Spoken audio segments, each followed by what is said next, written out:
Welcome back my YouTube channel Indian survey. आज हम आपको ले चलते हैं रामायण के राम अरुण गोविल जी के पास, जिन्होंने आदि पुरुष के बारे में कुछ कहा है। आप चलते हैं उनकी जुबानी सुनते हैं। नमस्कार। 4 दिन पहले जब फिल्म आदि पुरुष का टीजर रिलीज हुआ, तब से लेके अभी तक चारों तरफ एक हंगामा है, एक शोर है।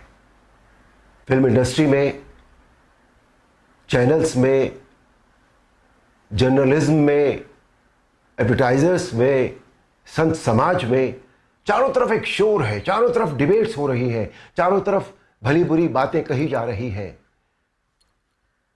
मेरे पास भी सैकड़ों फोन आए होंगे, सभी चैनल्स से फोन आए, जितने सभी जर्नलिस्ट हैं, बड़े बड़े जर्नलिस्ट, और सभी के फोन आए। They wanted my reaction on that, on the teaser, कि आपको कैसा लगा, आपके क्या रिएक्शन है, आप क्या सोचते हैं इस बारे में। मैं आपको सच बताऊं, मैंने एक भी शब्द किसी से नहीं कहा, मैंने बात ही नहीं की उस विषय में। मैंने कहा नहीं, मुझे कुछ नहीं कहना है। लेकिन मुझे लगा कि मुझे आपसे कुछ बात तो करनी चाहिए, आपसे करनी चाहिए। मेरे मन में बहुत सारी बातें बहुत सारे समय से आती रही हैं, और इस हंगामे को लेकर, इस इशू को लेकर मुझे लगा कि शायद ये सही समय है जब मैं अपनी बातें आपके साथ शेयर कर सकूं। दोस्तों, ध्यान से सुनिएगा। रामायण, महाभारत, श्रीमद् भागवत जैसे जितने भी ग्रंथ हैं, शास्त्र हैं, ये हमारी सांस्कृतिक और धार्मिक धरोहर है। ये हमारी संस्कृति है, ये हमारी जड़ है। सारी मानव सभ्यता के लिए ये नींव के समान है, और न तो नींव को हिलाया जा सकता है और न ही जड़ को बदला जा सकता है। नींव या जड़ से किसी भी तरह का खिलवाड़, किसी भी तरह की छेड़छाड़ बिल्कुल भी ठीक नहीं है। हमें इन शास्त्रों से संस्कार मिलते हैं, जीवन का आधार मिलता है। ये धरोहर ही हमें जीने की कला सिखाती है। हमारी संस्कृति विश्व की सबसे प्राचीन संस्कृति है। हमारी हर पीढ़ी इसे युगों युगों से आत्मसात करती आ रही है, जिसका सबसे बड़ा एग्जाम्पल है 2.5 साल पहले जब कोरोना आया था, तो कोरोना ने लोगों की धार्मिक भावनाओं को तब से लेकर आज तक और भी प्रबल कर दिया है। हमारी धार्मिक परंपराओं और मान्यताओं को और अधिक पुष्ट किया है इस महामारी ने। टीवी पर जब धारावाहिक रामायण प्रसारित हुई थी कोरोना के दौरान, तो रामायण ने एक विश्व रिकॉर्ड बनाया।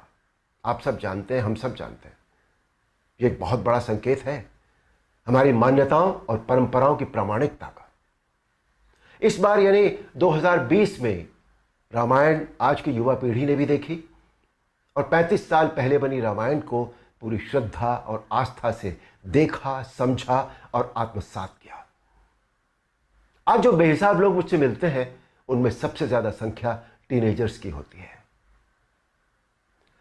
दोस्तों, 500 साल के संघर्ष, अथक प्रयत्न और जद्दोजहद के बाद, न जाने कितना रक्त बहाने के बाद हमें राम मंदिर के पक्ष में निर्णय मिला, और वहां एक भव्य मंदिर का निर्माण हो रहा है, जो 2024 तक पूरा भी हो जाएगा। अप्रिशिएट करने वाली बात यह है कि मंदिर को भव्यता देने के साथ साथ उसकी आत्मा और मौलिकता को ज्यों का त्यों रख कर यह मंदिर बन रहा है। हमें अपनी सभी सांस्कृतिक और धार्मिक धरोहरों और मान्यताओं को जैसी वो है वैसी ही बनाए रखना चाहिए। उनमें किसी भी तरह के बदलाव की न तो जरूरत है, न करना चाहिए, और न ही किसी और को करने देना चाहिए। भला कोई अपनी नींव हिलाता है क्या? कोई अपनी जड़ें बदलता है क्या? हमारी इन धार्मिक सांस्कृतिक मान्यताओं और परंपराओं को किसी भी तरह का कोई नयापन देने की आवश्यकता नहीं है। देखिए, मेरा प्रयास और कर्म तो यही है कि मैं इस जनरेशन को और अगली पीढ़ी को भी वही सिखाऊं, वही बताऊं, वही दिखाऊं जो वास्तव में सत्य है, शाश्वत है और सनातन है। एक बात और सोचने वाली है, किसी और धर्म की परंपरा या मान्यता में जब किसी भी प्रकार का बदलाव या नयापन नहीं किया जाता, तो हमारी सनातन धर्म की मान्यताओं परंपराओं के साथ छेड़छाड़ आखिर क्यों? आजकल ये चलन सा बनता जा रहा है कि सनातन धर्म का मजाक बनाओ, देवी देवताओं के ऑब्जेक्शनेबल पोस्टर बनाओ, अभद्र भाषा में बोलता हुआ दिखाओ। आखिर किसने अधिकार दे दिया कि कोई हमारी धार्मिक आस्था से छेड़छाड़ करे या हमारी भावनाओं को ठेस पहुंचाए?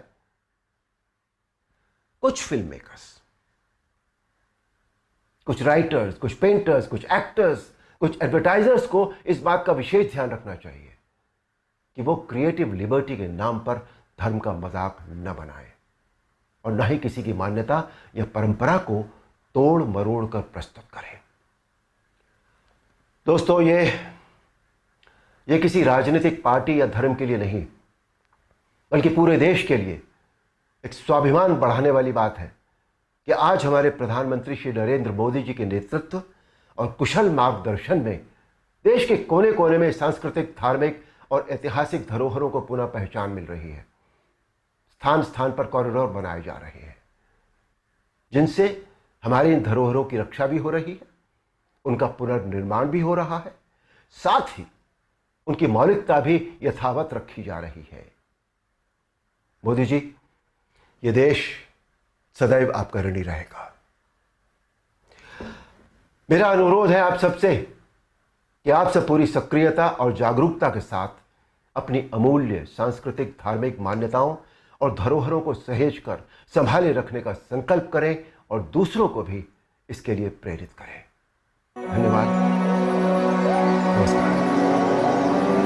तो ये था हमारा आज का वीडियो। आशा करता हूँ आपको ये वीडियो पसंद आया होगा। अगर आपको ये वीडियो पसंद आया तो हमारे वीडियो को लाइक कर दीजिए, चैनल को पहली बार सब्सक्राइब कर दीजिए और बेल आइकन को साथ में भी दबा दीजिए ताकि इसी तरह की नोटिफिकेशन आपको मिलती रहे।